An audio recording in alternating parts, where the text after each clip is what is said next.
You're listening to the Valley Current.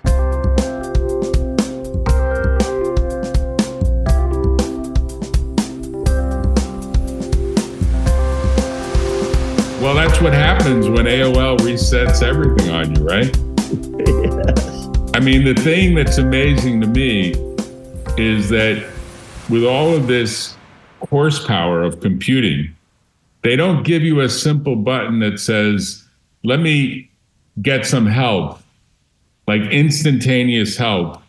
And then there would be some AI assistant or something that would come up and say, well, there's two different speaker systems on your Dell, and you're now reset. AOL reset everything on your computer is really what happened, right? Yeah. I mean, Right. that's what happened.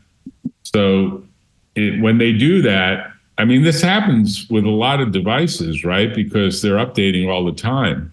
Right.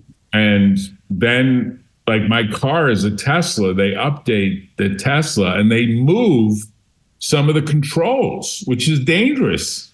They actually move some of the controls. I mean, I'm used to the controls being in a certain place. I get in the car and the car puts a thing on the screen that says your Tesla's updated. And I'm like, where's the button for being able to change the climate in the car? Or where's the button to turn on the camera, the rear camera? Like, they change some of the buttons. They don't even tell you what they're changing. You have to relearn the car. Like, there's some software guy that decided to rearrange things, right? Right. Yeah. When I bought my car, I had a struggle finding simple things like resetting the clock. Right. It took, I think it took several days for me to find out where that button was. I mean, I do understand. So let's get down to business. How are you? I'm good. You look good. You're very capable. I'll tell you, Wally could never have figured that out. If Wally got stuck, rest his soul, he would be stuck forever. I mean, he was really not as capable as you are with a computer. Well, I understand a little bit about it, but certainly not as much as you do. No, but you actually have patience and persistence, which is very rare, in my opinion, as you get older. I mean, I lose patience pretty rapidly with this stuff, and I've been doing it for the last 50, going on 60 years. If I think about when I got my first computer, I was a kid. I mean, back in those days, you had like a homemade thing. But, my parents never had a computer. My parents barely had cell phones, Len. You're way, way more advanced. Neither did my parents. I mean, just think about where we've come. Well, I got onto computers when they first came out. Right. It's an amplifier. It's a huge amplifier. It gives you a lot of capability. Not only an amplifier, it's the memory capacity also that's important. Right. But what you've done, which is amazing in many ways, and you would think someone would actually do a piece about this, is you've continued to use AOL. America Online, which was one of the very first email systems way back when. Exactly. That's since I've been using it since then.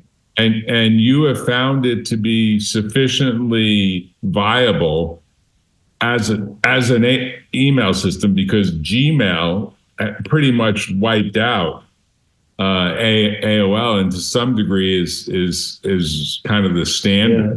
And having your name, which is famous, you have a famous name, Dr. Leonard Hayflick, Hayflick Limit, having your name at gmail.com will protect you against imposters that may decide to steal your identity, because everyone would think, well, if it's Dr. Leonard Hayflick at Gmail, it must be the real Dr. Leonard Hayflick at Gmail, because Gmail's become like the standard of how people operate.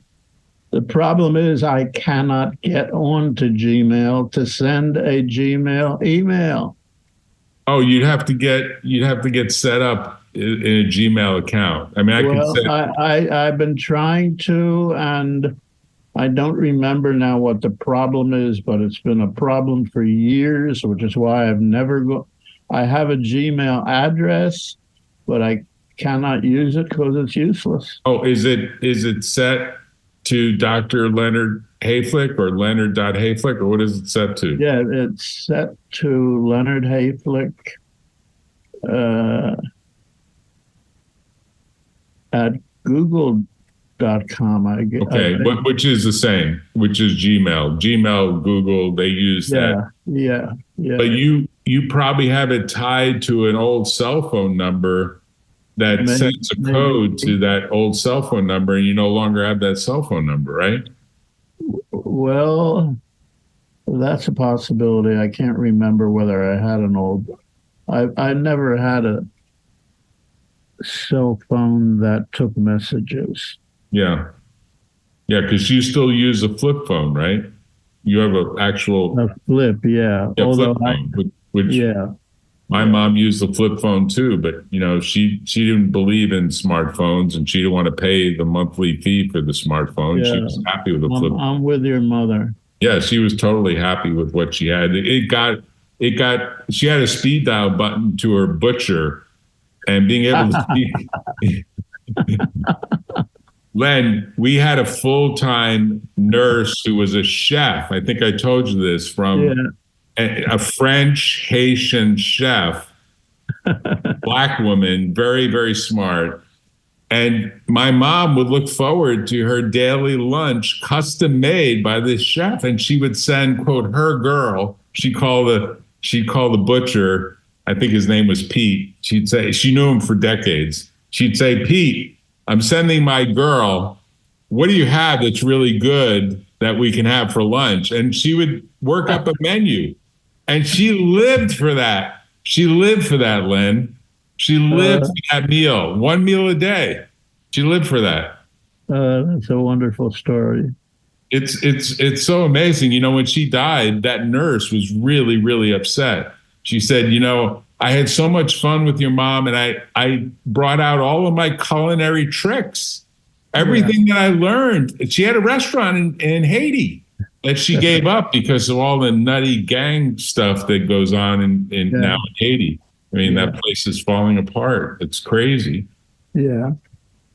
Well, let's talk about the moon and the sun. Right, because you made a really big point about the total eclipse that happened this week that I think is spot on about the lack of scientific rigor in our newspapers, right? Absolutely. That story that I sent to you and others is absolutely amazing and almost unbelievable. That the moon could sit at the place it does, producing the diameter it does, that absolutely perfectly matches that of the sun to permit a complete, a full eclipse. Otherwise, there would not be no such things as a full eclipse. Right, and none of the stories in all the major newspapers picked up on that. I'm sorry? And none of the major newspapers picked up on the science part of that. No. Right? And the astronomers cannot explain that. If the moon is moving away from the Earth at an inch to an inch and a half a year, and if the moon moves in many, many years, let's say a mile or two and further away, it might not work. We may never see eclipses anymore. It's that intricate. Well, it is moving. It is moving, right? Yes, it's moving about an inch and a half a year. Right. The full eclipse also allows something that could otherwise never be done, and that is the full eclipse permits for the first time to see the sun's corona. Right. Otherwise, you can't see the corona. It's impossible. And that's why astronomers wait for full eclipses in order to do what they can do during that time in respect to learning more about the corona, which is hotter than the sun itself. So Len, let me play something for a second on the shared screen, because I want you to laugh at this. I want you to laugh at this because this is something that I thought of when you sent me the email that said, hey, there's something wrong with these news reports because they're not building in all of the applicable science. This is a scene from a show that unfortunately didn't get renewed. The show is called Loudermilk. And Loudermilk is a guy who is got many issues in his life. He lives in, I want to say, Seattle. But let me play this clip because he gives counseling to people that have alcohol problems. This guy Loudermilk gives counseling, and one of his students, patients, I don't know what you want to call a person who's getting alcohol anonymous treatments, group sessions, falls off the wagon and gets stopped in a DUI. So here's the scene. This scene is just priceless. Just let me make sure it's turned up so you can hear it. Do you realize as I'm standing here, the earth is spinning on its axis 1,000 miles an hour? Like Father's God spinning a basketball 1,000 miles an hour. And at the same time it's doing that, the earth is going in orbit around the sun. And guess what rate of speed? 66,000 miles an hour. 66,000 miles an hour, 1,000 miles an hour. And on top of that, the whole solar system's going through the Milky Way galaxy. And guess what rate of speed? 400,000 miles an hour, 400,000 miles an hour, 66,000 miles an hour, and 1,000 miles an hour. And to top it all off, as that's happening, the whole Milky Way galaxy is tearing through the universe. And guess what rate of speed? 2.2 million miles an hour. And that, officer, is why I failed to walk a straight line, as you requested a few moments ago. Wasn't that good? I mean, to me, they really worked on that 45-second scene to explain, in a way, some of the science that you were noting is sort of lacking from basic news report. And Loudermilk, which is kind of a comedy about people that are in Alcoholics Anonymous and how they deal with their lives. It was actually a great show. I found it quite entertaining, but it didn't get renewed. But that guy is one of the patients or one of the participants in the group sessions that happened. And he decided to start drinking again for some reason. He got stopped by a cop. He got driving under the influence. And he tried to use that. And it's gone on the internet as a way to argue that maybe you can get out of a drunk driving ticket by explaining. You have to remember all those numbers, right? It was very persuasive too, right? They're all totally wrong.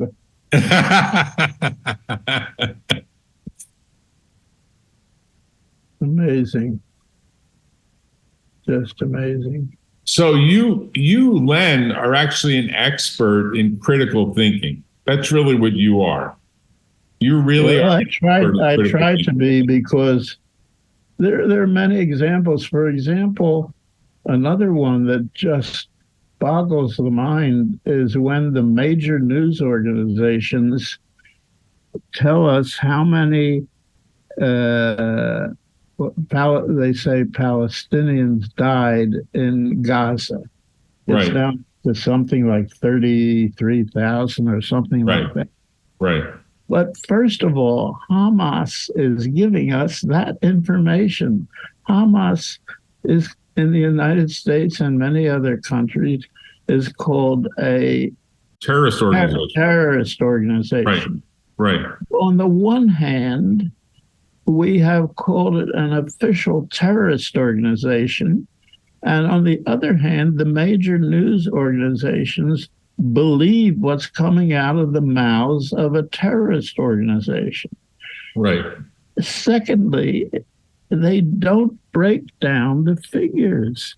They say Palestinians, but that includes all of the people who the Israelis killed as Hamas soldiers, which number in the tens of thousands of people.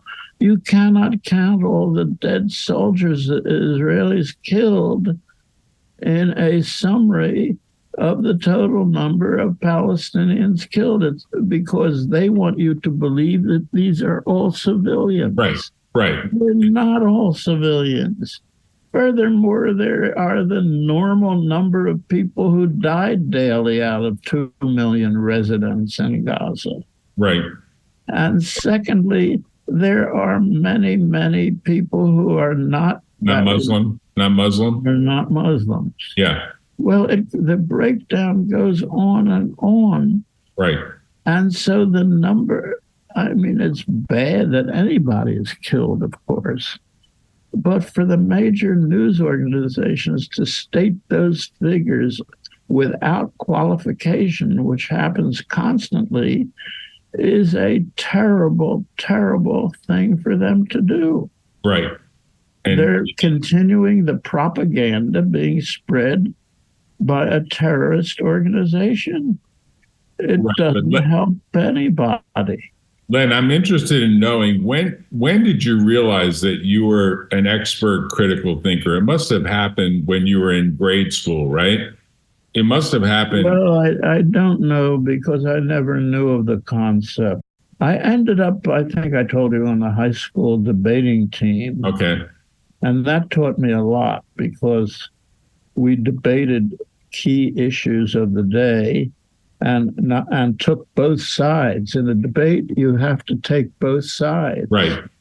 And that taught me a lot. I was accompanied by two of my schoolmates, one of whom was damn near genius. They're both dead now, but they were very clever guys, brilliant as hell.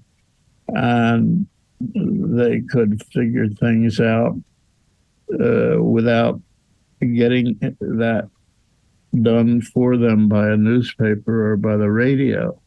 There are many other things that have been questioned that nobody questions.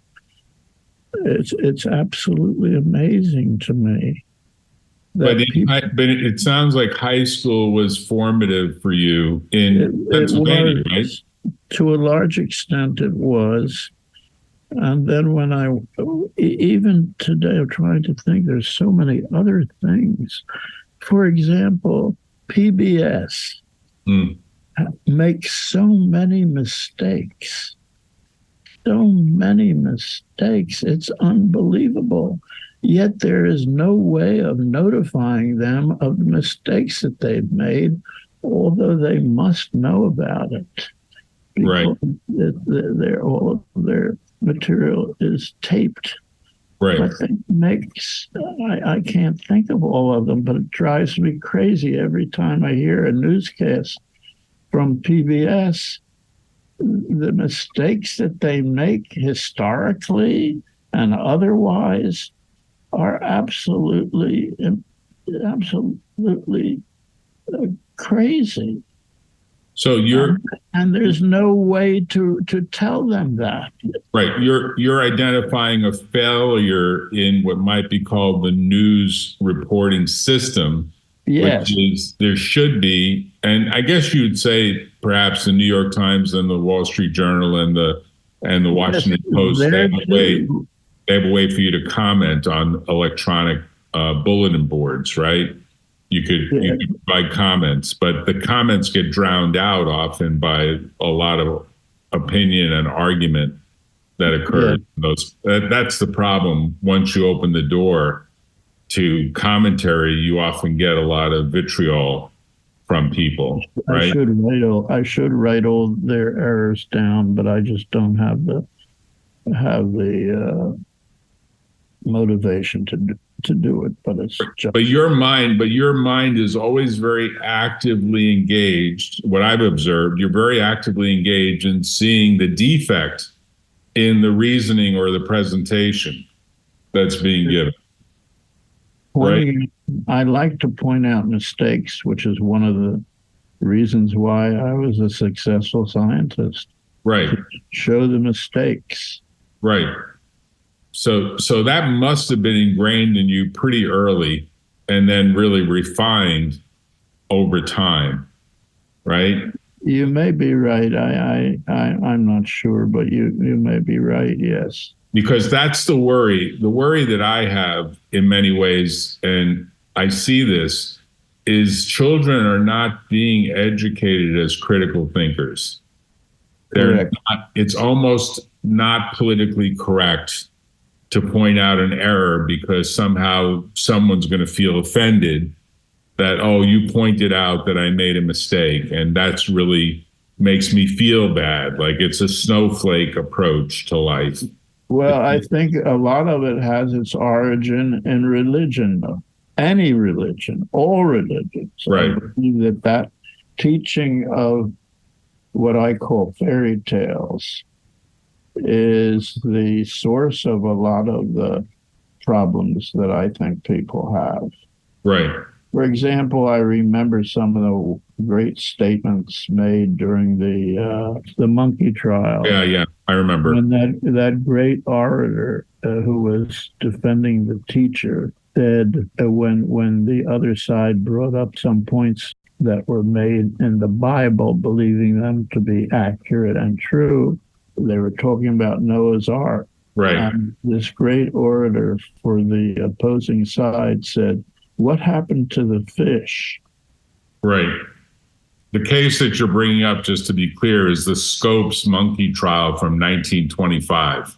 You're absolutely right on. That's the case. And the beauty of the internet is I can quickly, and I'll do this because I think it's important because it does get into this question of, are we failing to do stuff we should be doing to enhance critical thinking? Yeah. And maybe it does trace to religion. So let me just play this for a second because I think it ties right in. It amazes me how fast you do those things. John Scopes, a young teacher of Tennessee, had taught, contrary to state law, Darwin's theory of evolution. The Tennessee country people believed this was contrary to biblical doctrine. And Scopes' trial got worldwide publicity, with the Tennessee fundamentalists lined up against the liberals and intellectuals of America.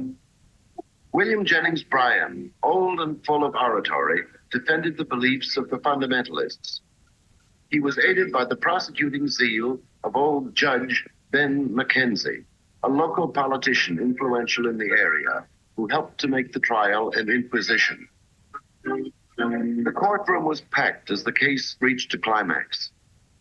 Arthur Garfield Hayes, defending Scopes, explained Darwin's theory of evolution. And Dudley Field Malone, another liberal, added his plea for tolerance to the cause of freedom of thought. Then the defense threw in another artful veteran, Clarence Darrow, for what turned out to be the cross-examination of Bryan. Darrow, in a shirt-sleeves analysis, reduced the elder statesman's antiquated ideas to intellectual rubble. After the closing remarks, Judge Ralston charged the jury, and they retired for their deliberations on a verdict. On the day of the announced decision, the two opposing sides waited calmly in the courtroom. The jury foreman, Captain Jack Thompson, delivered the verdict of guilty as charged. John Scopes received the decree of his $100 fine without any outward show of bitterness. 2 years later, the decision was to be reversed in the Appellate Court of Appeals. William Jennings Bryan died 5 days after the end of the famous trial. Although victorious in the courtroom, he and the fundamentalist cause had been destroyed. The encounter in Dayton, Tennessee, had solved the basic struggle of thinking and education in the modern day. That might be a bit of an overstatement because we have the very same problem, you could argue, playing out today in the state system, where there's all these rigid state laws that mandate and eliminate certain areas from educational coverage, right? America puts... It also allows and does make millions and millions of people believe things without evidence. Right. There is no evidence for what is written in the Bible other than the statement that God guided the hands of the writers, that God guided that hand, and so the Bible was written by God. But if you look at the history of the Bible, you find that it's a very checkered history of sections that were written at the time that were discarded, and others that some people didn't like that were included. So it's a checkerboard of introductions into the Bible of things that politically were put there or removed from there. Right. So it's hard to believe such a thing. Right. The other serious problem that I have, and I'll be quite frank about it, because I think it is true, although I have no evidence either, but I think we can all agree that of the three major religions today, Judaism appears to be the oldest and the first in which the people began to believe in one God. Prior to that, there was the belief that there were God for this, God for that, and God for another thing. Right. But I believe the Jews, they were taught to worship a golden calf, I believe. Right. And they then evolved to believing in one God. And then came along the Christians, and Christ, of course, was a Jew. He was born a Jew. He spent his life as a Jew. He didn't know any other religion, despite some of the things that he did that were either good or bad, depending on what you want to believe. But anyhow, so, but then Christ came along at year one or year zero, whatever you want to, I guess it was year zero. Yep. And but he was not written about until 600 years later. Right. How can that be possibly accurate? How is that possible? How could you and I write a story today that every people would believe about some history that took place 600 years ago, even with our access to libraries and other sources of information, none of which people had then? So that worries me a lot. And then, of course, in the year 700 came the Muslims. And both of the religions have aspects that are common to Judaism. Muslims don't even understand that. For example, they are forbidden to eat meat. Okay. That they're not allowed to eat a certain kind of meat, and neither do religious Jews. And there is also the belief in one God. The whole argument is that we are much closer in our religious beliefs, if we want to believe those religions. We're much closer in respect to how we worship than most people believe, as in the case of Muslims and Jews, put a breach in their understanding of each other that's difficult really to understand because of so many similarities. And the same thing is true of Catholicism. Yeah. Catholicism and Judaism and Protestantism, they all have so many things in common. It's amazing.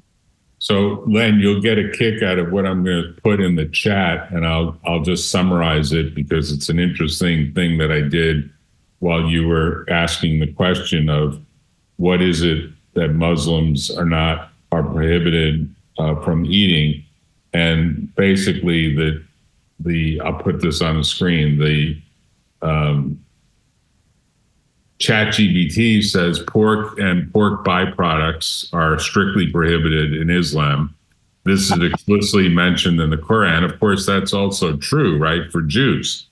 Right? Absolutely, absolutely. And the second thing, which I never heard, is Muslims are not allowed to eat meat from any animal that dies of itself without being slaughtered in an Islamic way. So well, that's close to Judaism too, because an animal to be eaten and slaughtered by what is called a shochet must be killed only by slitting the throat. Right. And the reason for that was the belief that that was the least painful way of killing an animal. Right. The third area is it's the consumption of blood in any form is forbidden, including any dish, any culinary dish where blood is used as an ingredient. I guess there are some dishes. That's true of Judaism too, which is why all meat is treated with salt, which is allegedly removes all the blood, but it's actually not removing blood. It's removing myoglobin, which is completely different than blood. Right. When the meat is salted, it's myoglobin that's coming out. Then the fourth is animals slaughtered in the name of someone other than Allah. So that's a little bit like a full-time job then for someone to be kind of licensed to do slaughtering, right? It's like a licensing system, right? Yeah. And well, I'm glad to know that you agree with a lot of this stuff. Well, it's not that I agree or disagree. It's more that it's interesting how these religions do have similarities. I mean, in Catholicism, it used to be Fridays were fasting. You were supposed to fast. Then they changed it to Fridays are for fish and not meat. And then they changed it yet again. Like they kept changing it over time. And it certainly made the fishmongers upset when they changed it because they had their Fridays. I mean, they were delivering 1/7 of the consumption of protein to their customers, and that changed. So then the other three are predatory animals with fangs, such as lions, tigers, and wolves. I mean, I don't know who eats those animals, but maybe someone does. Birds of prey with talons are prohibited, such as eagles and hawks. And then it says land animals without external ears. I've never heard that before. Snakes, lizards, anything that doesn't have external ears are prohibited as well. Well, anyhow, it's all very interesting in one way and sad in other ways. Right. So when you think about kind of religion, do you think of it as having corrupted critical thinking? Like, do you think of it as it's actually corrupted the enhancement of critical thinking? Because I do think critical thinking is on the decline. I'm not sure religion is. Yes, I do. I've had, as you know, several debates with some of these people, and it's just impossible to argue with them because they always take refuge in the Word of God. Right. Who am I to disagree with the Word of God? Right. It's just impossible to argue properly. But yes, I think that religion, and there is actually today, the evangelists are the ones who are all supporting Trump. Right. And that's a terrible thing to think about. Why are they doing that?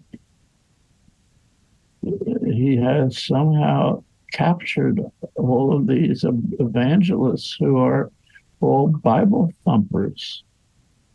Well, he's certainly trying to play to that audience, but there's a big issue about can he play to that audience and still carry the female vote? Because most women believe there's a right to choose, and most men believe there's a right to choose, and even most Republicans.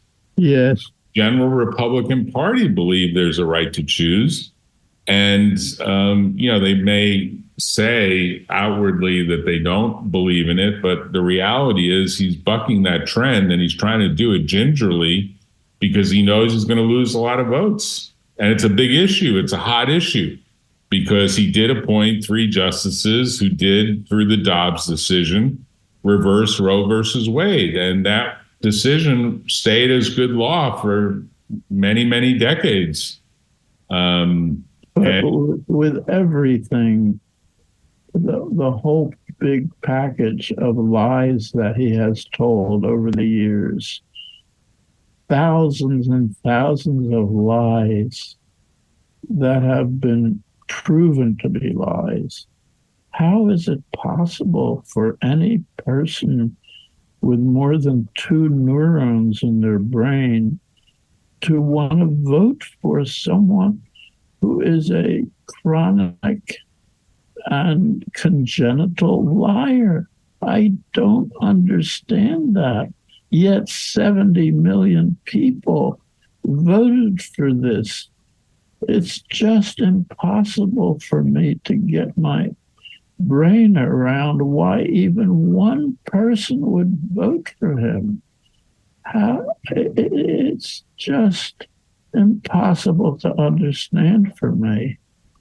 I cannot imagine how anyone would vote for him in this next election.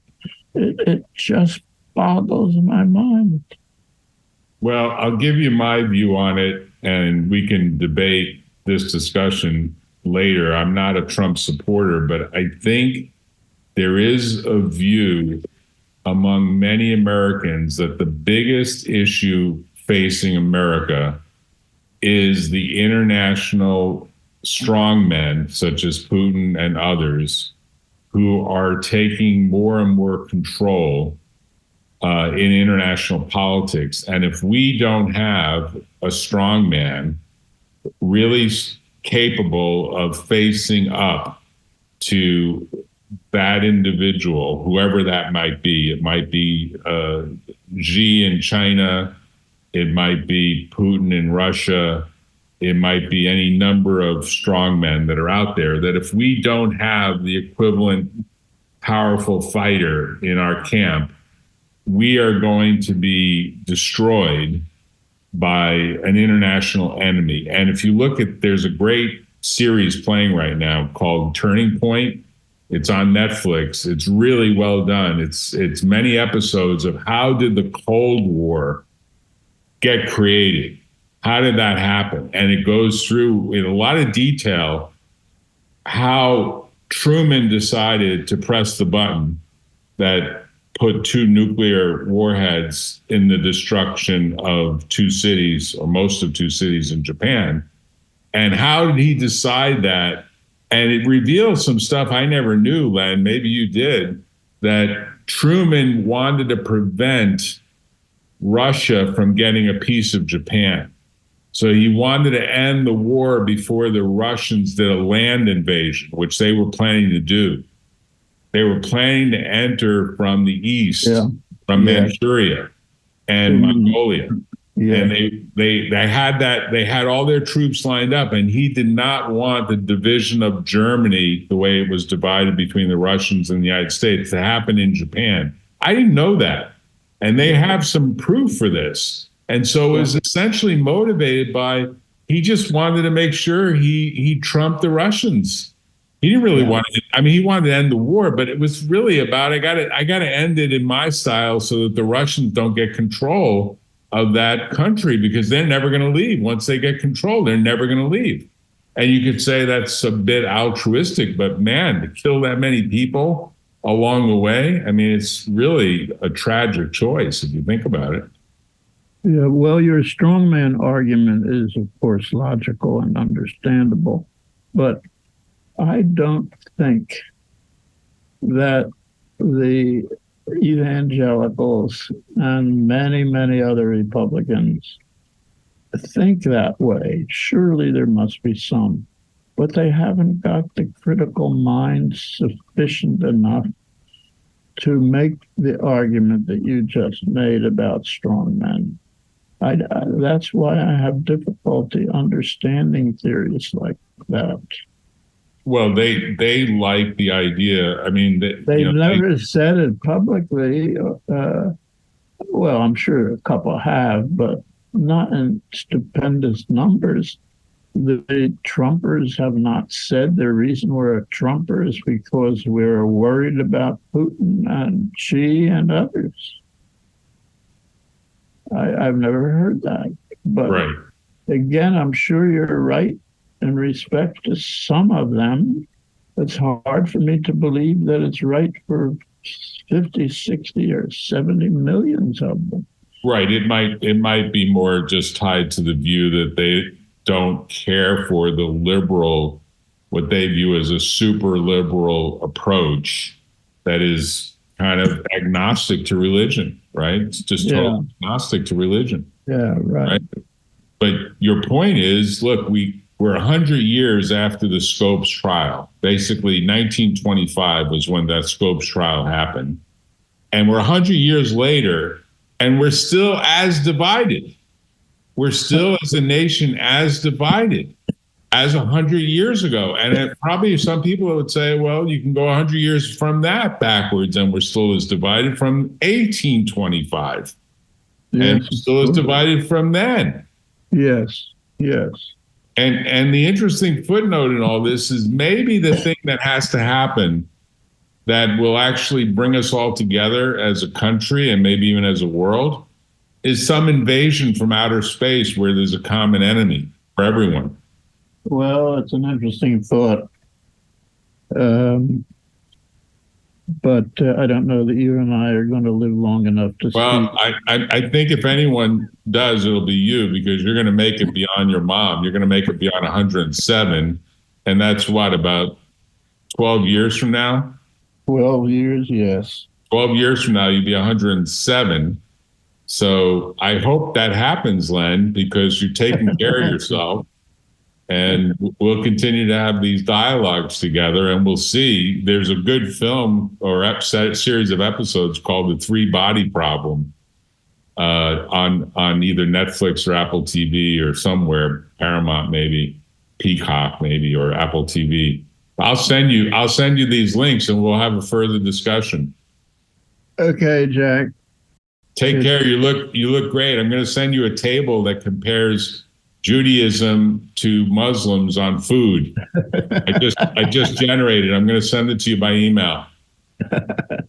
Well, you're looking good as well, but even more intellectually, you are in perfect condition. All right, thanks. Please give my regards to Lee. I will. You take care.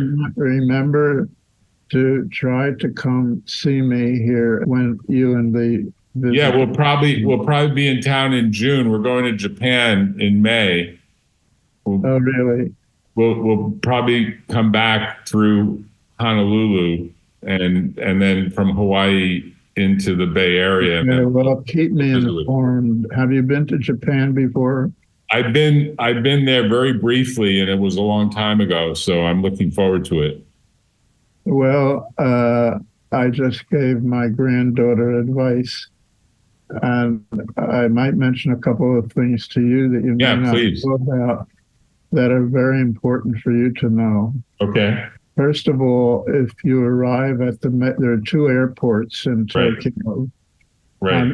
Haneda is the smaller one, but the big major one, if you arrive there, you need and are on your way to Tokyo, you need to take the fast train and not the bus. Right. There is an alternative. The train is far more comfortable. Of course, it costs a little more, but let's not talk about money. Right. Right. You must take the train from the airport to Tokyo station. The second thing you need to understand is that you will have luggage. Yeah. When Ruth and I boarded the bullet trains, we were the only ones with luggage struggling to get it onto the damn train. Right. Nobody else, no other Japanese person on the train had luggage other than a little bag they had that was a foot in diameter and held light items. We discovered that there is a wonderful service that you must take advantage of. And that service, there are two of them. The one that may be more common is called the Black Cat. Yeah. It is a service. Do you know about it? Yeah, I've heard of it. Yeah, I've heard of it. I've not used it. You must use it because you're going to have heavy luggage. Don't want to schlep luggage around. Right. What you do is you pack your luggage the night before you leave the hotel, and you have them take it down to the registration desk, where they will contact Black Cat, who will come immediately pick it up, and they will guarantee that it will arrive at your next hotel before you arrive there. Isn't that amazing? Yeah, it's amazing. It is amazing. They do it on tricycles mostly. Tricycles? And I didn't know that. train. And also on trains when they're far enough apart. Right. But it never fails. The system does not fail. You must remember to do that. Okay, well, that's good. Save you and Lee a lot of trouble with luggage. The next thing that you need to know is that it's difficult to, unless you have somebody with you who speaks Japanese, will you? No. Well, you need to either book in advance, although you can do it with more difficulty when you're in Tokyo. You should book in advance tours led by English-speaking people. Right. Otherwise, it's virtually impossible for you to get around. Yeah. The language barrier is one hell of a barrier. And that will assist you in getting to places you would never see before and make it much, much easier. The cost is not relevant. Right. It's reasonable. Right. The other thing that you need to know is getting food. Yeah. You must go to one or more of the major department stores in Tokyo. Mm-hmm. One of them is actually in Tokyo Station. And you must go to the basement food department, which is a city block on all four sides. Wow. And it's filled with kiosks showing their different foods. And it's amazing. You can pick whatever you want and take it back to your hotel to eat it, because that will give you the kind of opportunity to see what you're going to be getting, which you can't do in a restaurant, before you, and take it back to your room, and you can eat it there. It's usually cold stuff. Right. But there are some hot stuffs too. Yeah. But anyhow, getting food is difficult. The other thing you need to remember is that in the major hotels, there is always a restaurant. Yeah. In which some of the wait people speak English, but more importantly, as you enter the restaurant, they show a big window that has in plastic bottles of the food. Right. You can call the waitress out and say, I want that guy, and I want that guy, and I want that guy. Right. And they will understand. What other advice? Well, you really should ride the bullet train. No, for sure. For sure. First class. And you can get a meal on board if the trip is long enough, but you need help. You need help from somebody, usually the hotel concierge, to arrange for your tickets. You've been to Japan pretty often, right? Haven't you? I've been there many more times than I can count. I've taught there for 1 month and 3 consecutive years. Wow. So nice. I know Japan very well.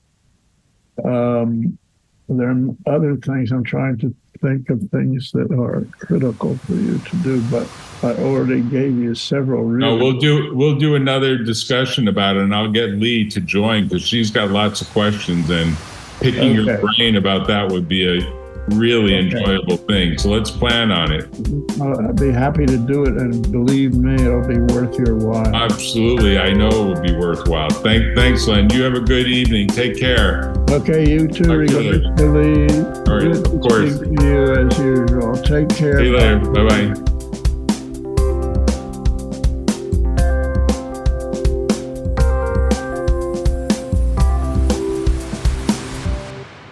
Tune in next time on The Valley Current.